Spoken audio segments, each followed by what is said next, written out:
TVT au cœur de l'information.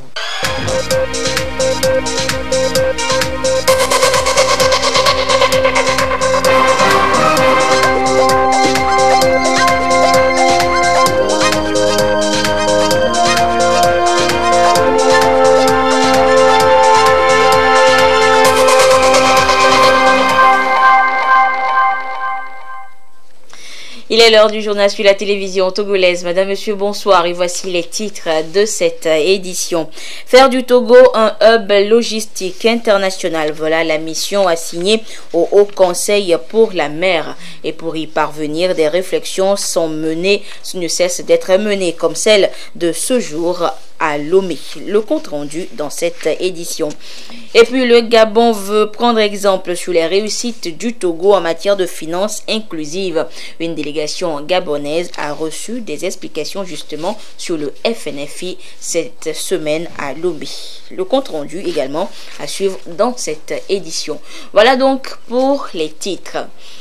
D'abord, le 30 juin 2016, on s'en souvient, le chef de l'État fort Esozim Nanyazingbe a lancé le programme d'urgence de développement communautaire PUDC. L'objectif était de répondre aux besoins socio-économiques des populations les plus vulnérables en intensifiant les investissements sociaux de base en vue de lutter contre la pauvreté et réduire ainsi les inégalités sociales. La première phase de ce programme arrive à son terme en juin prochain. Une question: où en est-on exactement avec les réalisations sur le terrain et qu'est-ce qui est réellement fait durant la mise en œuvre de cette initiative confiée au programme des Nations Unies pour le développement PNUD? Eh bien, la question a réuni ce matin, vous le voyez sur ces images, des membres du gouvernement et du comité de pilotage du PUDC, et c'était à la primature. Et c'était sous la présidence du Premier ministre Komi Selom Klassou, président du comité de pilotage. Cette deuxième réunion a donc permis d'apprécier les progrès réalisés dans le cadre de ce programme, les défis et perspectives pour atteindre les objectifs escomptés. Nous reviendrons en détail donc sur cette réunion dans nos prochaines éditions. La présidente de l'Assemblée nationale, Yawa Tchegan Djibori, a reçu en audience ce matin l'ambassadeur sud-africain Bénin-Togo. Il a été question pour le diplomate sud-africain de féliciter le Togo pour le choix d'une femme à la tête de cette institution dans notre pays. Également proposer une coopération entre les deux parlements sud-africains et celui du Togo. Nous écoutons le diplomate sud-africain au sorti de l'audience au micro de Marie-Reine Abeta. Powerful position, and I think it is a progressive move. L'ambassadeur de l'Afrique du Sud pour le Bénin, le Togo, résident au Bénin. Cette visite aujourd'hui, elle est venue au Togo pour cette visite trimestrielle où elle vient rencontrer le gouvernement, le corps diplomatique et d'autres secteurs.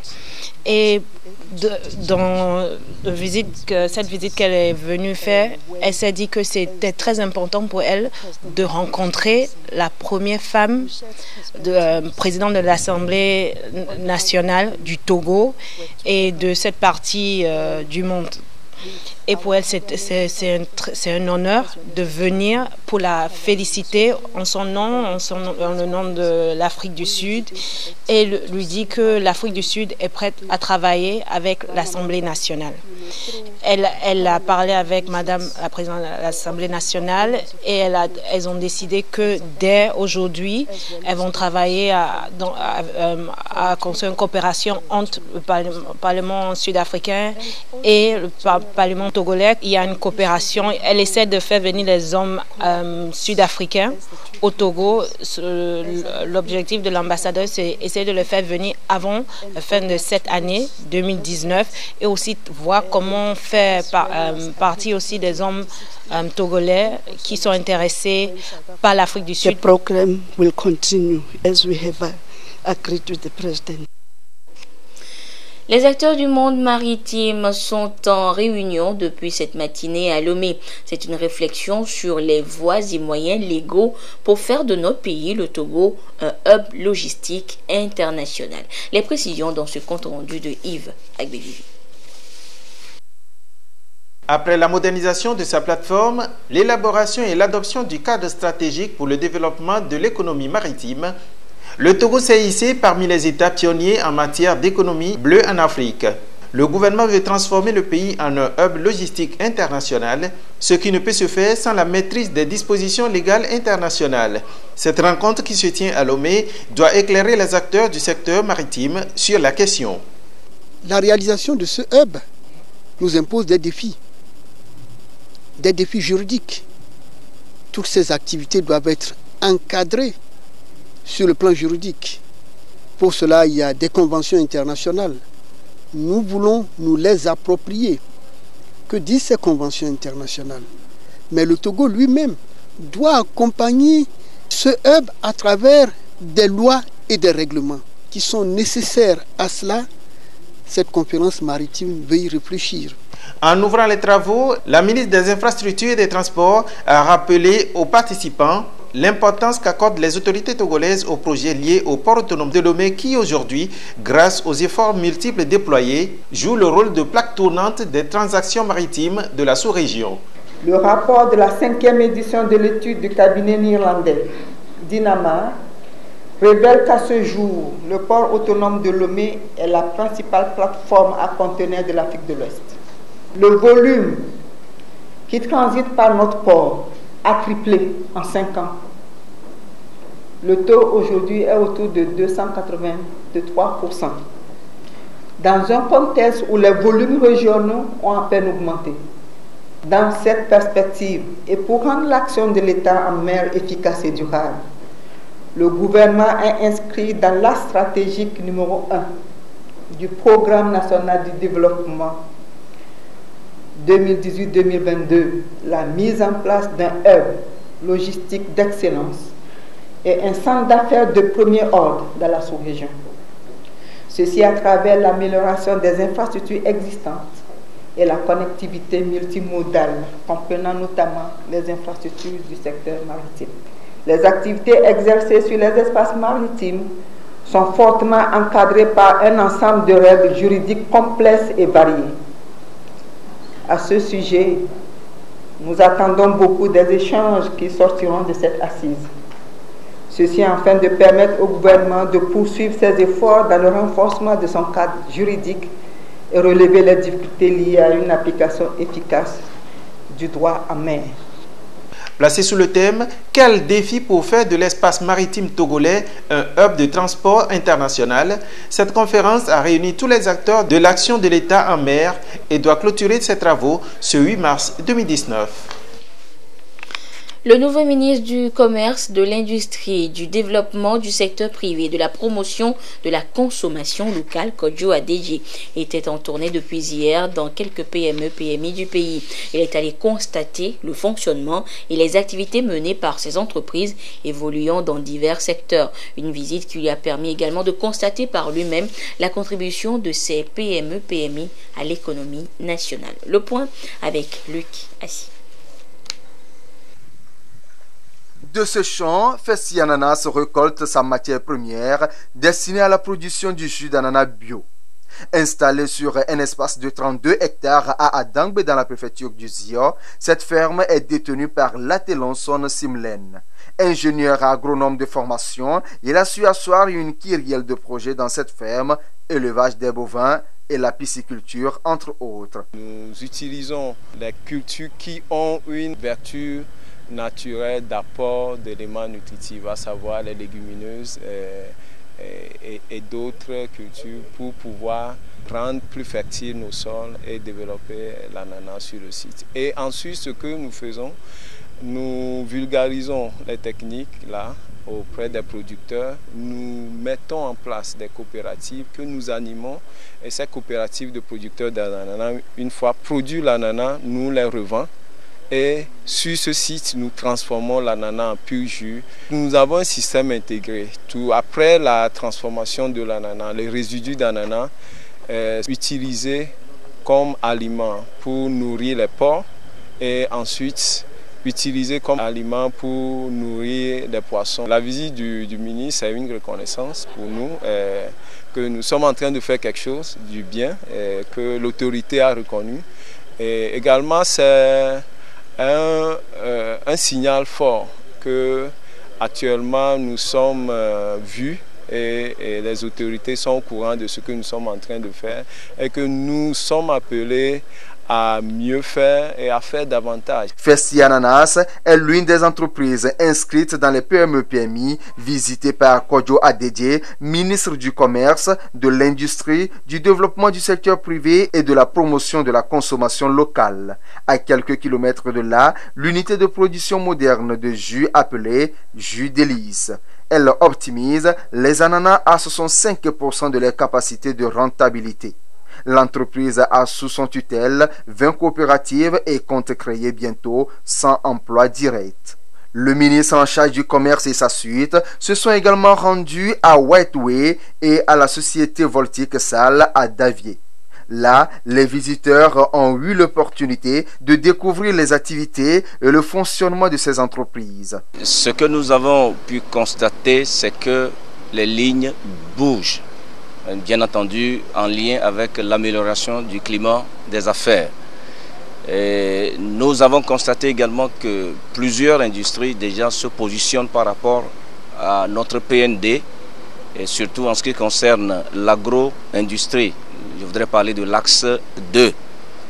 Et nous avons compris que des efforts se déploient sur les sites que nous avons visités en termes d'embauche.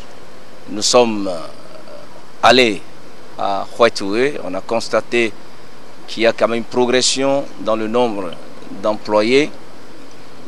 Ils sont aujourd'hui autour de 2000, avec la prise en compte de l'environnement dans lequel ces entreprises-là évoluent, ces industries évoluent, des actions sociales qui se mènent, et ce sont des actions que nous devons encourager. Et nous avons partagé avec ces entreprises-là, ces industries, leurs préoccupations tout naturellement. Et nous leur avons dit que c'est ensemble avec le gouvernement que nous devons regarder de près et trouver au fur et à mesure des solutions à ces problèmes-là. 24 heures plus tôt, la même délégation était dans la zone portuaire à Lomé pour constater l'énorme activité économique menée par l'industrie agroalimentaire Top Food.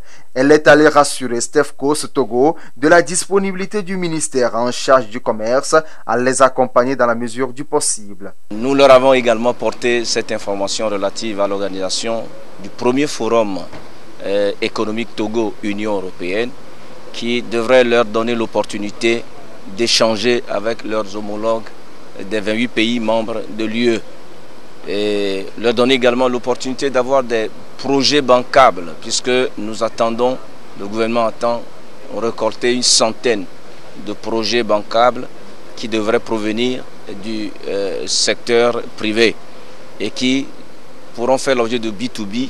Et pourquoi pas ces projets coportés par eux et puis le secteur privé de l'UE. Nous leur avons également dit en ce qui concerne le PND que ce PND a une enveloppe financière très ambitieuse, 4 622 milliards de francs CFA. Et il est attendu en termes d'apport du secteur privé, les 2 tiers de ce montant-là.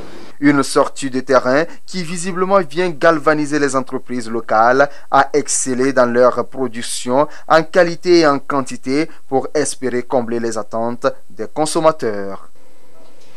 Une tournée de prise de contact a conduit de son côté Katari Folibazi ce matin dans l'enceinte de la télévision togolaise. Le ministre de la Communication, des Sports, de l'Éducation à la citoyenneté et au civisme est venu échanger avec l'ensemble du personnel et visiter les locaux de la télévision nationale, ce qui lui a permis de se faire une idée du fonctionnement de cet organe public et mesurer les défis qui s'imposent à la structure. Le compte rendu avec Pierre Sessepo.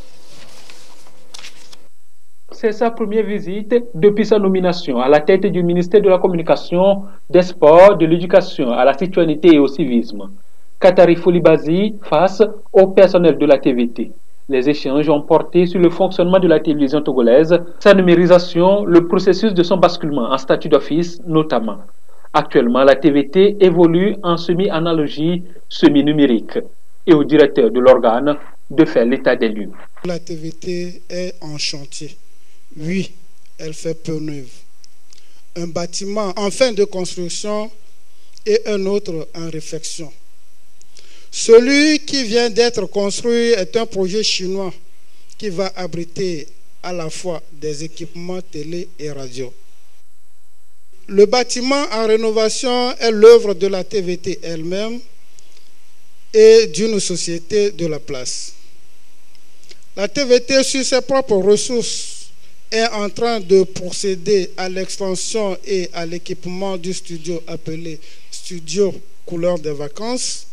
Et dans le souci d'améliorer la qualité des images de la TVT, le gouvernement togolais a choisi la société SK Telecom qui procède spécialement à la transformation de l'ancien studio de la TVT de 100 mètres carrés en 2 salles superposées de 100 mètres carrés chacune. Le rez-de-chaussée, c'est-à-dire le grand studio, sera équipé de matériel numérique de production et le premier étage va abriter 10 tables de montage numérique et une cabine d'enregistrement audio pour les montages. Nous sommes persuadés que votre arrivée nous aidera à faire déplacer les montagnes, car le chantier de la numérisation de la diffusion terrestre est encore vaste. Les besoins et difficultés exprimés trouveront des éléments de réponse, rassure le ministre de la Communication. Katari Folibazi a écouté les uns les autres et les a invités à une collaboration sincère, franche, en vue de relever les défis qui s'imposent. Je voudrais profiter de cette occasion pour rendre hommage à celui que vous connaissez tous bien, le président de la République, son Excellence M. Faure Essozimna Gnassingbé, qui a placé sa confiance en nous demandant de gérer le ministère de la Communication. Tout le monde, le peuple entier est conscient du travail que vous abattez chaque jour. Nous sommes arrivés ici et c'est la première fois que nous décidons de rendre visite à nos organes. Et nous ne nous sommes pas trompés parce que, vu le nombre d'agents de la télévision, je suis sûr que même si nous parcourons d'autres organes, nous ne pouvons pas avoir ce si grand nombre. Donc, en commençant par la télévision togolaise, nous comprenons que nous avons fait le bon choix. Me référant à l'intervention du directeur qui a essayé de peindre votre maison, de passer en revue les difficultés de votre maison, vous dire que le gouvernement s'attelle chaque jour à faire en sorte que les choses aillent de mieux en mieux. Nous sommes là pour ça. Nous devons rendre fidèlement compte au président de la République de ce qui se passe. Parce que c'est pour ça qu'il nous a nommés. Pour qu'il puisse réussir de façon éclatante son mandat. Il faut que nous, ses collaborateurs, nous soyons honnêtes envers lui, que nous lui remontons toutes les situations qui se présentent pour qu'il crée les conditions nécessaires, peut-être pas pour résoudre tout à 100%, mais pour créer les conditions minimales pour que vous qui êtes ici, un jour, lorsque vous quitterez, vous soyez fiers d'avoir servi cette boîte-là. Le chantier de construction de l'auditorium Radio Lomé TVT et les travaux de réflexion des locaux ont été visités par le ministre et sa suite. Une délégation gabonaise en séjour à Lomé dans le cadre de la CIPRES a eu une séance d'échange hier avec les responsables togolais en charge de l'inclusion financière. La secrétaire d'État auprès de la présidence de la République chargée de la finance inclusive et du secteur informel a donné des explications nécessaires aux Gabonais sur le fonctionnement du FNFI, Fonds national de la finance inclusive. Et la délégation gabonaise est venue donc s'inspirer du modèle togolais qui est d'ailleurs une réussite. Edem ce support pour le compte-rendu. Les résultats du FNFI, Fonds national de la finance inclusive, ont franchi les frontières. Le modèle togolais d'inclusion financière a séduit le Gabon. C'est à en croire Jonathan Nduntume Ngom, ministre gabonais en charge de la protection sociale. Un cas d'école qui inspire. La délégation est à Lomé pour s'inspirer du mécanisme de recouvrement des créances et des dispositions techniques mises en place par le Togo afin de réorienter le système d'inclusion financière qui a déjà connu un échec au Gabon. Nous avions commencé une expérience qui n'a pas été porteuse par la création du FNAS, le Fonds national d'aide sociale. Mais à partir du moment où nous nous sommes rendus compte que les résultats escomptés n'étaient pas obtenus, il n'y a pas de honte à reculer pour mieux sauter. Et le gouvernement de la République, dans le cadre du redressement économique, a cru bon de supprimer cette institution. Mais maintenant, le ministère en charge de la protection sociale se retrouve avec des lignes de crédit et du personnel. Et l'objectif est toujours de prendre en compte les personnes vulnérables. Nous avions été renseignés de ce que le modèle togolais fonctionnait mieux et nous avons jugé utile en marge du sommet de la CIPRES de rencontrer les autorités togolaises pour nous faire état du fonctionnement de leur modèle et du coup nous avons été édifiés par des explications. Après 5 ans de mise en œuvre, le FNFI a touché près d'1 million de Togolais. Pour les premiers responsables du département en charge de l'inclusion financière, c'est simplement la matérialisation de l'ambition du chef de l'État. Une volonté manifeste basée sur l'élimination de la pauvreté et l'accroissement financier à la base. Le FNFI, au bout de 5 ans d'activité, c'est 987 486 pour être exact. Donc près de 1 million de Togolais, 1 500 000 crédits octroyés sur 5 ans, 80 milliards en volume de crédits qui ont été octroyés, avec un taux de remboursement de près de 95%. Et on a à peu près 1/5 de nos bénéficiaires qui ont basculé vers le système de financement classique. La question de la prise en compte des populations vulnérables est une priorité. Je me réjouis que aussi bien notre chef de l'État, son Excellence Faure Essoz Nanya Singbe, ait placé cette question en priorité nationale et qu'aujourd'hui, le modèle qui est arrivé à terme de son premier schéma directeur soit un modèle qui est reconnu au-delà de nos frontières, dont la qualité d'intervention est appréciée et qui inspire d'autres pays pour pouvoir permettre d'apporter des réponses similaires. Cet engagement des plus hautes autorités du Togo à sortir de la précarité les couches vulnérables s'est matérialisé à travers 3 produits. L'APSEF, accès des pauvres aux services financiers, l'AGRICEF, accès des agriculteurs aux services financiers et l'AGICEF, accès des jeunes aux services. Après les organes de contrôle et de régulation, c'est au tour du corps judiciaire d'être sensibilisé sur le phénomène de la corruption et des infractions assimilées. Ce jeudi à Lomé, une rencontre a été organisée à leur endroit et elle vise à les conscientiser, ces acteurs du corps judiciaire, et à les amener à lutter efficacement contre le fléau de la corruption. Le reportage est signé Mabel Fiagnon et Carmen Madji Akako. La corruption est l'une des grandes causes des mauvais résultats économiques des pays. C'est un obstacle de taille au développement et à l'atténuation de la pauvreté.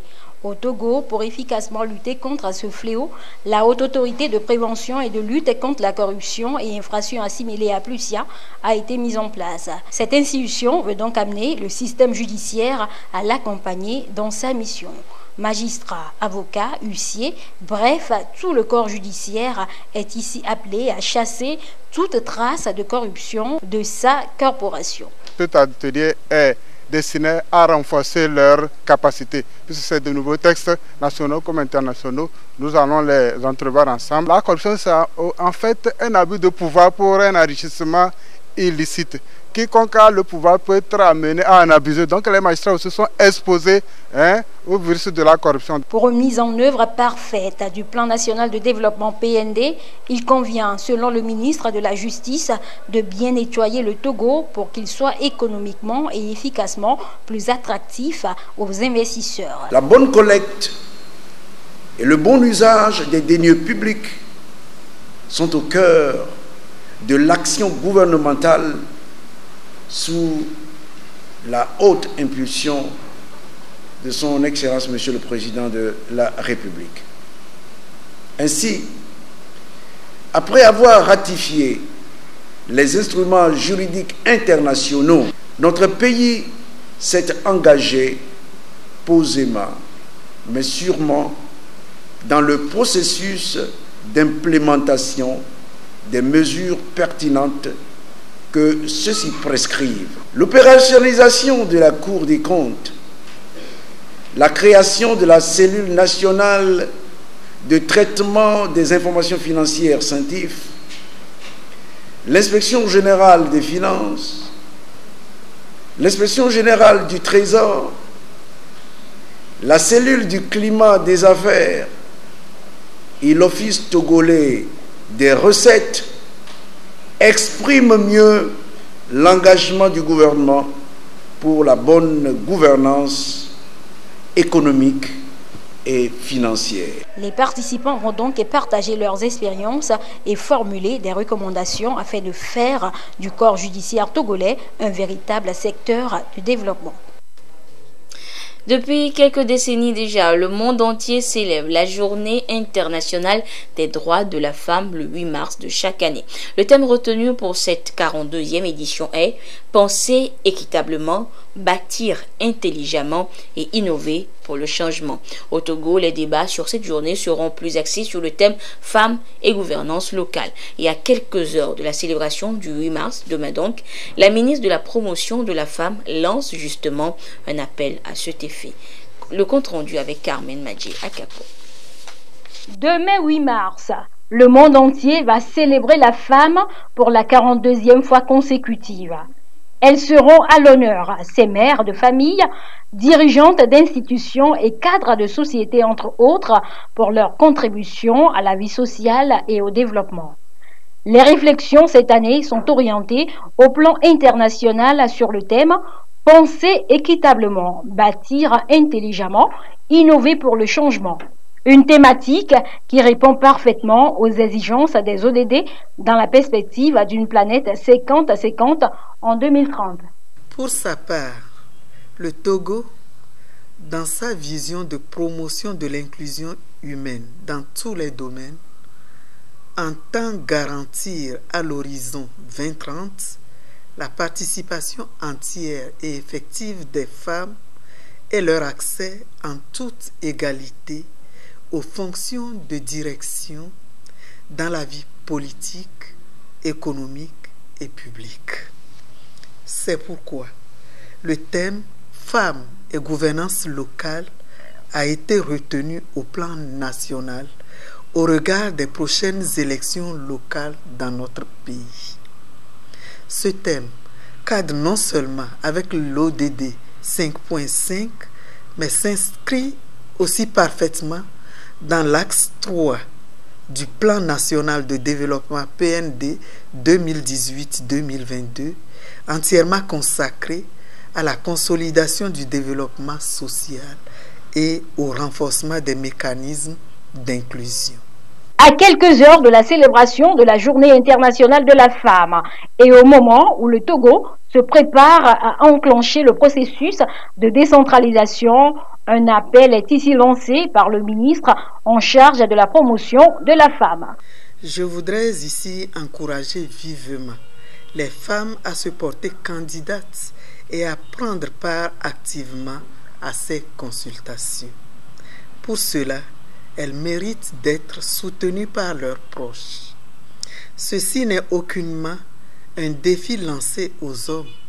Bien au contraire, l'engagement des femmes dans ce processus renforcera la complémentarité homme-femme dans les prises de décision concernant la vie commune et contribuera à un développement local harmonieux et inclusif. La célébration cette année de la Journée internationale de la femme au Togo sera principalement marquée par un important panel de discussion prévu dans la matinée du 8 mars à l'Agora Senghor de Lomé. Des causeries-débats seront animées dans les différentes régions durant tout le mois de mars. Et il y a donc hier une conférence débat sur les violences faites aux femmes et le harcèlement sexuel en milieu professionnel a été organisée à Lomé par le Zonta Club Lomé Millennium. Elle a réuni des femmes mais également des hommes pour débattre de la question. Et sans tabou, tous les aspects du sujet juridique, psychologique et éducationnel ont été abordés. Le tout pour donner à la femme la dignité qui lui est due et lui permettre ainsi de contribuer au développement du pays. Le reportage est signé Marie-Reine Abeta et Augustin Kossi. Les violences faites aux femmes et le harcèlement sexuel en milieu professionnel. La question suscite débats et réflexions et préoccupe les organisations de défense des droits de la gente féminine. Les femmes de Zonta Club Lomé Millennium, sans tabou, en parlent. Il s'agit d'un phénomène qui se passe souvent dans les entreprises et surtout le milieu professionnel, quel qu'il soit, que ce soit dans la fonction publique ou en entreprise privée, où les femmes subissent le harcèlement sexuel. C'est-à-dire qu'elles sont contraintes à avoir des relations sexuelles non voulues avec leur employeur ou un membre influent de la direction. Le phénomène est réel et les chiffres sont éloquents. Une femme sur 3 dans le monde fait objet de violences sexuelles. Un problème donc de société. Ici, tous les contours juridiques et dispositions légales en la matière ont été abordés. Selon les panélistes, le harcèlement sexuel impacte de façon négative le rendement de la femme. Le traumatisme pour toute femme harcelée est similaire au traumatisme d'un viol. Il y a les conséquences psychologiques. Le premier, c'est le fait d'avoir peur qu'on ne vous croit pas quand vous parlez de harcèlement sexuel. C'est le fait d'en avoir honte, le fait de se sentir chosifié. Ça impacte même sa santé. Il y a une partie des dispositions que vous retrouvez dans le Code du travail qui sanctionne entre autres le fait de licencier un employé par exemple qui refuse des avances dans le cadre du travail. De la même manière, le Code pénal également prévoit des dispositions qui sont d'ordre général, qui sanctionnent les faits de harcèlement, quel que soit le milieu dans lequel ça se passe. Visiblement, aucun secteur de travail ne semble être immunisé. Il y a nécessité d'agir. Dès l'enfance, il faut commencer à éduquer les enfants, les éduquer sur le respect mutuel, le respect de l'autre, le respect du non-consentement, le respect des valeurs humaines. En incitant les petites filles, les jeunes filles à bien travailler à l'école, à réussir leurs études, ce qui leur permettrait ensuite de gagner leur vie convenablement, nous aurons déjà fait un pas à éliminer dans leur tête ce processus qu'on ne réussit qu'à travers des faveurs obtenues chez les hommes. Cette rencontre d'échange est organisée en prélude à la Journée internationale de la femme le 8 mars. Zonta Club Lomé Millennium est membre de Zonta Club International et œuvre pour l'amélioration des conditions de la femme et de la protection de ses droits. Par voie de communiqué, le garde des Sceaux, ministre de la Justice, informe les candidats au concours externe et interne d'entrée au Centre de formation des professions de justice, en abrégé CFPJ, département des magistrats et des greffiers et secrétaires de parquet, qu'ils peuvent consulter l'arrêté interministériel fixant les dates, les lieux et le nombre de places au dit concours dans le quotidien national Togo Presse ou à Lomé au CFPJ, site dans l'enceinte de l'université de Lomé, et à Kara à la cour d'appel. Sifao Motor célèbre 90 ans de présence au Togo. Le premier et aujourd'hui, peu à peu, donc, Sifao Motor est devenu le leader sur le marché automobile dans notre pays. Et selon ses responsables, la société est devenue une référence et c'est à juste titre que des manifestations seront organisées pour célébrer ce 90e anniversaire. Et les festivités ont été lancées donc par une conférence de presse à laquelle a assisté assisté Augustin Kossi. Voici son reportage. Un environnement de travail bien décoré, symbole de la solennité des moments. CFAO Motors Togo célèbre ses 90 ans. Face aux hommes des médias, le leader des conceptionnaires de véhicules sur le marché togolais annonce la bonne nouvelle. Les festivités vont s'étendre sur toute l'année avec à l'agenda plusieurs activités socio-économiques, culturelles et éducatives.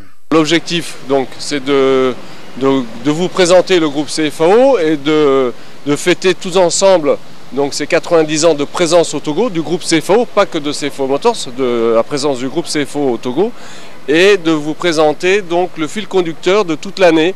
Donc il y aura des événements toute l'année donc sur ce fil conducteur des 90 ans de présence au Togo. Nous aurons des journées portes ouvertes ressources humaines, dénommées ressources humaines, à l'endroit de toutes les écoles et universités de la place pour pouvoir recenser quelques talents, recevoir des CV de nos étudiants et leur faire découvrir nos installations. Nous aurons également une soirée à l'endroit de nos clients pour remercier nos clients qui ont renouvelé leur confiance à notre endroit. Nous avons une journée d'excursion à l'endroit du personnel et nous avons une course RACH. La filiale du groupe CFAO a ouvert ses portes au Togo en 1919. À partir de 1924, elle s'est implantée sous 2 filiales autonomes, CFAO et SICA. Au fil des années, CFAO Motors Togo a évolué et s'impose aujourd'hui dans la distribution des marques Toyota et Peugeot, entre autres.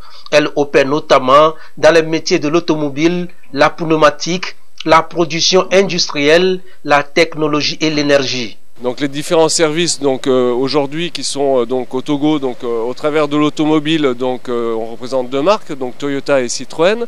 On représente les motos Yamaha, donc qui est quand même un produit phare ici au Togo quand on connaît, je veux dire, la population donc de motocyclistes ici au Togo. Les pneumatiques, bien entendu.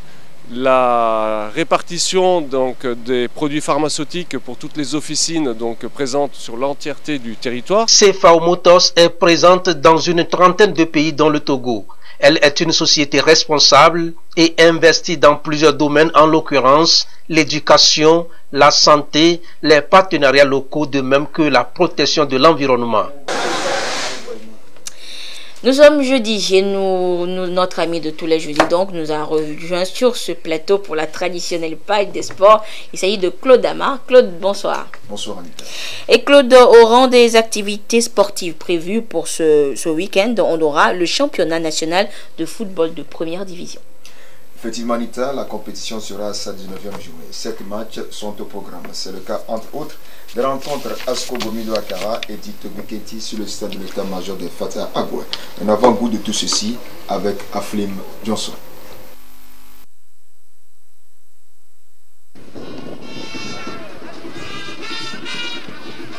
Le stade de l'état-major des forces armées togolaises à Agoué sera l'un des principaux pôles d'attraction à l'occasion de la 19e journée de la D1. C'est là en effet que le dynamique togolais, fièrement vêtu de son costume de leader, va accueillir Bikinti de Bassar. Entre le premier et le 5e, difficile de prédire ce que les deux formations réservent à ceux qui effectueront le déplacement des lieux. Longtemps en mal de sérénité à domicile, Dito montre depuis peu un visage reluisant sur ses installations. Tout le contraire des lions des Mombaba Bassar qui semblent avoir perdu de leur superbe. Avantage a priori donc au club militaire, qui devra toutefois se méfier d'un Bikinsi imprévisible. À Kara en revanche, l'on est en droit de se demander si cette fois sera la bonne pour Asko 13e.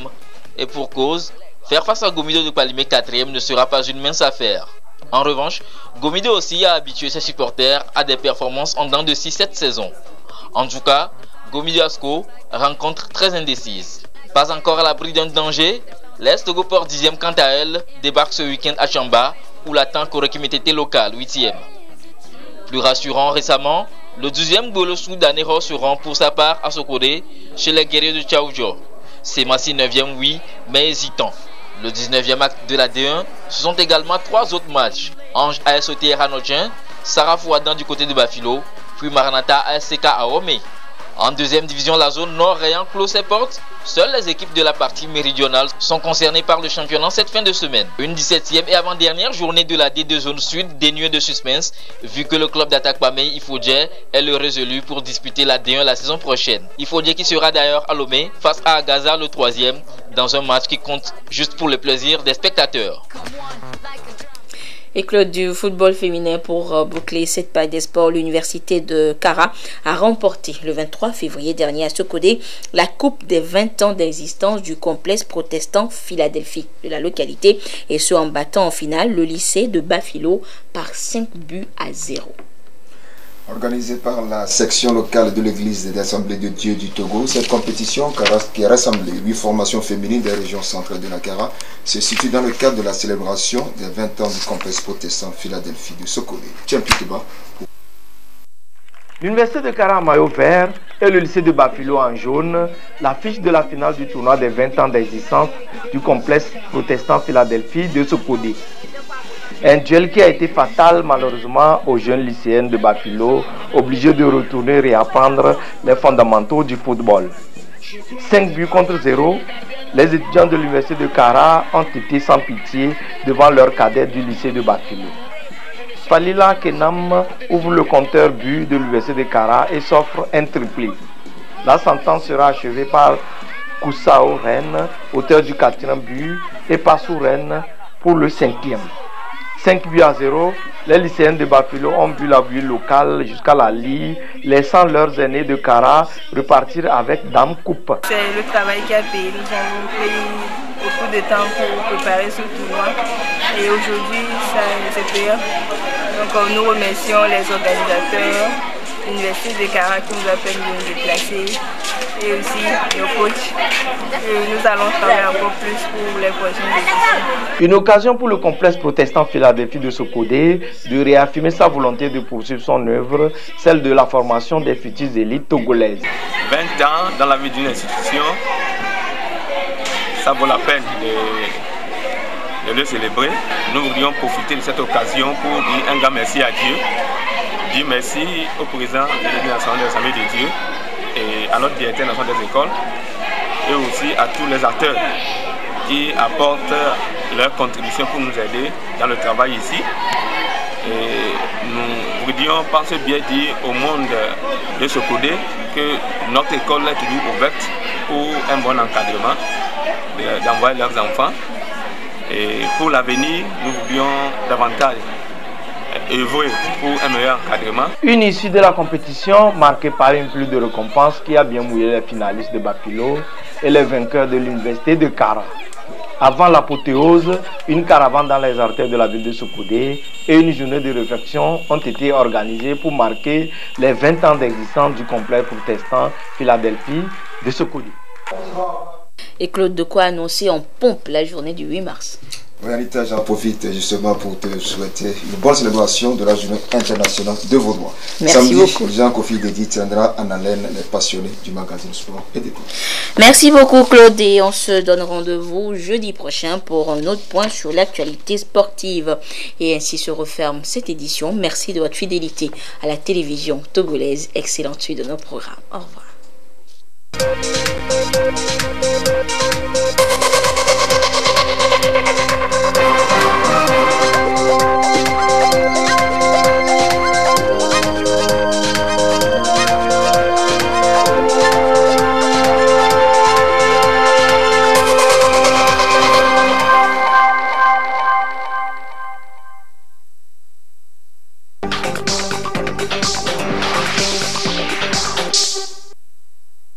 Les opérateurs économiques togolais